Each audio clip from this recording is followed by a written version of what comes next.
नमस्कार दोस्तों, एक बार फिर से आप सभी लोगों के साथ जुड़ चुके हैं आपके बुक के डिक्टेशन प्रैक्टिस के अंदर। तो लगातार आप सभी लोगों को जो भी आपके बुक्स की डिक्टेशन है उसको हम रिपीटेड प्रैक्टिस करवा रहे हैं, प्रिपेयर करवा रहे हैं।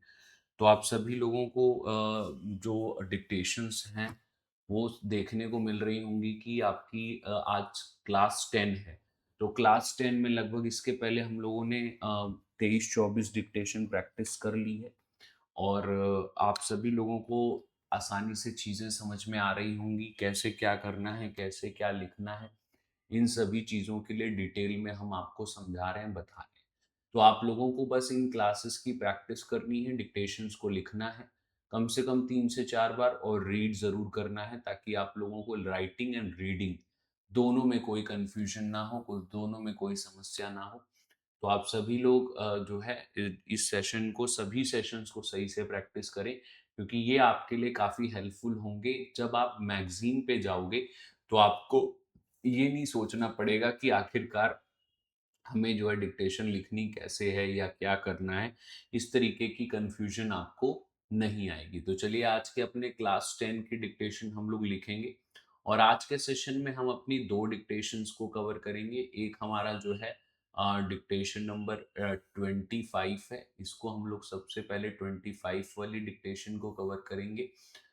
देन फिर हमारा जो है नेक्स्ट जो डिक्टेशन है वो आपका डिक्टेशन नंबर 26 है। तो 25 एंड 26 इन 2 डिक्टेशंस को आज के सेशन में कवर करना है। तो सभी लोग रेडी हो जाइए इस डिक्टेशंस को लिखने के लिए। मैंने आप लोगों को बोला है कि जब भी आप डिक्टेशन लिखेंगे तो आउटलाइंस का जो साइज है वो आप सभी लोगों को ध्यान रखना है कि कम रखना है और आउटलाइंस के बीच में जो स्पेसिंग है उसको भी आप लोगों को कम रखना है और वॉवेल्स को यूज नहीं करना है। और कई बार बच्चे क्या करते हैं कि ऑडियो को पॉज करके लिखते हैं कि मान लीजिए कोई आउटलाइन नहीं बनी तो आप ऑडियो पॉज कर देंगे और फिर लिख के फिर दोबारा से प्ले कर देंगे। तो बेटा ये भी नहीं करना है। अगर आप बार बार ऑडियो को पॉज करोगे तो आपकी स्पीड नहीं बढ़ेगी, ठीक है। तो आप लोगों को वन गो में पूरा डिक्टेशन लिखना है और अगर आपको कहीं पे भी कोई वर्ड आउटलाइन नहीं बनता है तो उस आउटलाइन को अलग से मार्क कर लीजिए और मार्क करके उस आउटलाइन की थ्री थ्री लाइन जो है वो प्रैक्टिस जरूर करिए, ठीक है। तो जब तक आप प्रैक्टिस नहीं करोगे तब तक आपकी चीजें बेहतर नहीं होंगी। तो आप लोगों को प्रैक्टिस सही तरीके से करना है और कहीं पे भी वॉवल्स नहीं लगाने। आपको मैंने बोला है कि प्लेसिंग के अकॉर्डिंग बनाना है। जहां भी आपकी आउटलाइन बन रही है प्लेसिंग के अकॉर्डिंग बनाइए, above the line, on the line, और उसी के अकॉर्डिंग रीड करेंगे। अगर आपके कोई सिमिलर वर्ड बन जाते हैं, जैसे बहुत सारे वर्ड एक जैसे बनते हैं, तो फिर आप जब सेंटेंस पढ़ेंगे ना तो वो सिमिलर वर्ड पता चल जाता है कि क्या लिखा हुआ है। जैसे अब आप देम का जो शॉर्ट फॉर्म है और दे वर्ड है, दोनों एक जैसा बनता है, ठीक है। तो अब यहाँ वॉवल तो लगा नहीं है तो लगेगा ये भी देम है, ये भी देम है। तो इसके लिए आप लोगों को परेशान नहीं होना, सेंटेंस को पढ़ना है। जब आप सेंटेंस पढ़ोगे तो पता चल जाएगा कि यहाँ देम होना चाहिए या यहाँ पे दे होना चाहिए। तो आपको सिर्फ और सिर्फ जो सेंटेंस के सेंस है उसी से क्लैरिफाई होगा कि सिमिलर वर्ड्स में कौन सा क्या है, ठीक है। तो चलिए स्टार्ट करते हैं फर्स्ट डिक्टेशन जो कि एक्सरसाइज 25 की है। सभी लोग रेडी हो जाएंगे। On count of 3 this dictation will start. 1, 2 and 3। Start. We are happy to announce a sale of the famous Arch Form shoes. The factory is anxious to have many new buyers for these shoes, and for this reason is selling them to the dealers for less this month. We hope you will come in soon. When you see the shoes, we think you will wish to select several pairs, and if you do so, you will affect a large saving.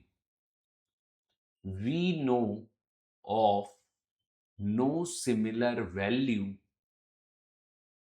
we have them in any size. Each pair has the usual guarantee of the factory. We advise you to come in early. If you delay, you may miss some of the value of the sale. Stop. तो ये आपकी exercise 25 की जो dictation थी वो आप लोगों को इस तरीके से बोली गई। तो अब इसमें देखिए, जब आपने आउटलाइन बनाई होगी ना, अब जैसे गारंटी वर्ड है, तो गारंटी वर्ड आपका कहाँ पे बनना चाहिए? गारंटी वर्ड जैसे इसमें आपको कुछ कुछ वर्ड्स मैं बता देता हूँ। जैसे आप लोगों को गारंटी वर्ड बनाना है, ठीक है? तो गारंटी वर्ड आपका कहाँ पे बनेगा? गारंटी वर्ड आपका जो है लाइन के ऊपर बनेगा। अब कुछ बच्चे इसको लाइन पे बनाएंगे, ठीक है? तो लाइन पे बनाएंगे तो ये रॉन्ग है, ये इसमें रीडिंग भी आपकी गलत होगी, ठीक है?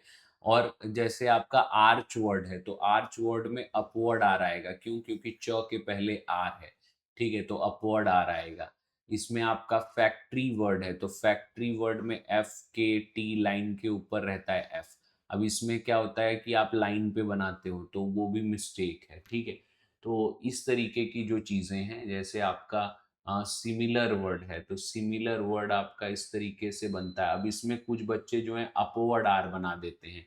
अपवर्ड आर कहते हैं कि अपवर्ड स्ट्रोक के साथ अपवर्ड आर है, तो इसलिए हम अपवर्ड, ये गलत है बेटा। ये आर एंड में आ रहा है और साउंड डाउन, साउंड शॉर्ट है, तो वो वाले रूल से ये वाला वर्ड बनेगा। तो इस तरीके की चीजें आप जो है ध्यान देंगे। तो चलिए नेक्स्ट हम लोग डिक्टेशन लिखते हैं, exercise 26। On count of 3 we can start. Ready? 1, 2, and 3. Start. We have a nice house for sale in Rose Park. It has 6 rooms and 2 baths. We have sold twice as many copies of the book since the notice was put in the magazine. Now is the time to buy your bulbs and seeds.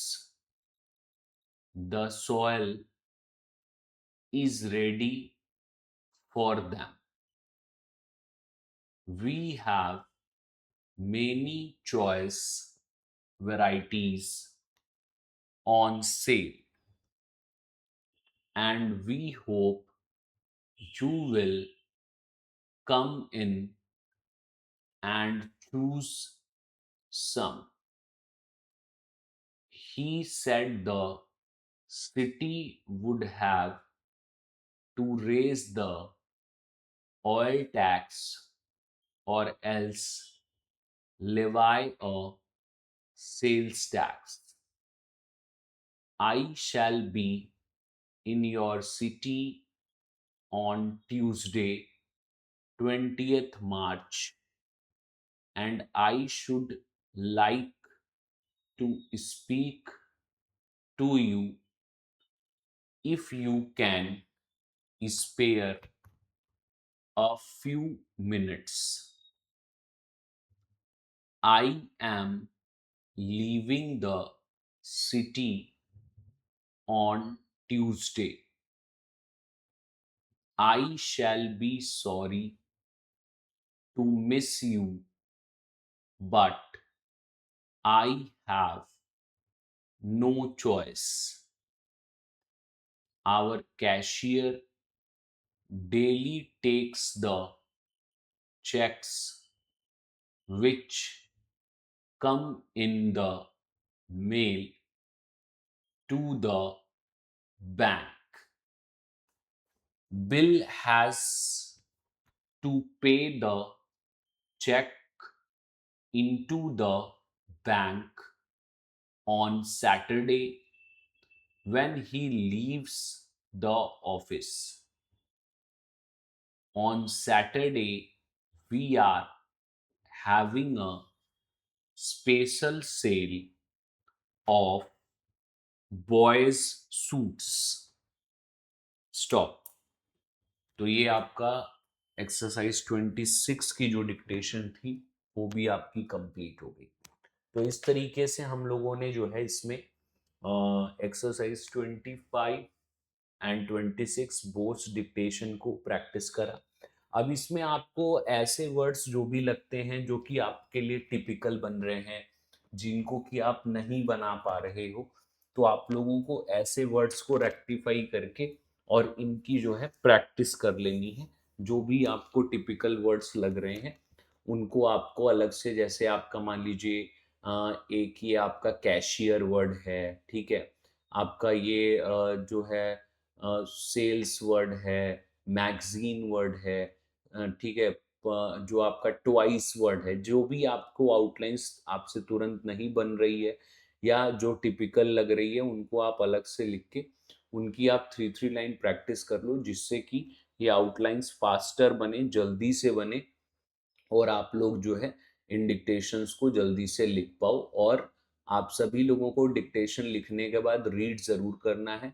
हर एक dictation को minimum 3 times लिखना है और 3 times read करना है, ठीक है, कम से कम 3 बार। ज़्यादा से ज़्यादा जितना लिखोगे उतनी आपकी राइटिंग भी बेहतर होगी और उतनी आपकी रीडिंग भी स्टेनो में बेहतर होगी। तो चलिए आज के सेशन में इतना ही रखेंगे, फिर नेक्स्ट सेशन में आगे की डिक्टेशन करेंगे। तब तक आप सभी अपना ध्यान रखें और बने रहे हमारे साथ, ताकि होते रहे आपकी स्टेनो और स्ट्रॉन्ग। बाय बाय, जय हिंद।